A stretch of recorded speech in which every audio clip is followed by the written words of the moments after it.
a war hero, and a fiery figure in politics for more than 3 decades. I know how to fight, and I know how to make peace. I know who I am and what I want to do. John McCain had his share of ups and downs.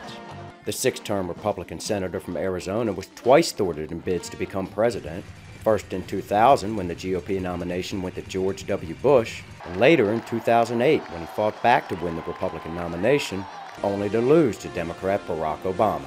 My friends, we have come to the end of a long journey. Please raise your right hand. Determined not to be defined by his failed presidential campaigns, McCain returned to the Senate, where he served a prominent role as one of the most influential voices in Congress. One of his greatest challenges came early in life when his plane was shot down in Vietnam. The son and grandson of Navy admirals spent more than 5 years as a prisoner of war.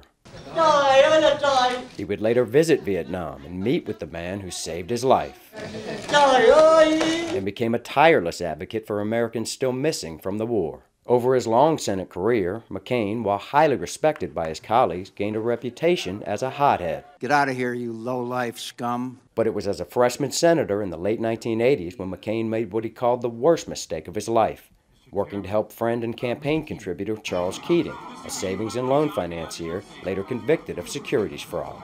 He was cited by the Senate Ethics Committee for poor judgment. I welcome the news that there will be an outside counsel. I think that gives great credibility to whatever conclusions which the Ethics Committee will reach. McCain would go on to achieve some of his biggest legislative successes working with Democrat and Republican presidents. He became the standard bearer for campaign finance reform and defense spending, and in 2015 embraced his new job as chairman of the powerful Armed Services Committee. By his side, his wife Cindy, who he married in 1981. They had 4 children, in addition to his 3 children from a previous marriage. He battled skin cancer over the years. I advise everyone wear sunscreen. But beat back the disease to continue on in the Senate. Even after his brain cancer diagnosis in the summer of 2017, McCain maintained his resilience, returning to Washington just days later to take part in a health care vote. A longtime public servant who never lost his fighting spirit.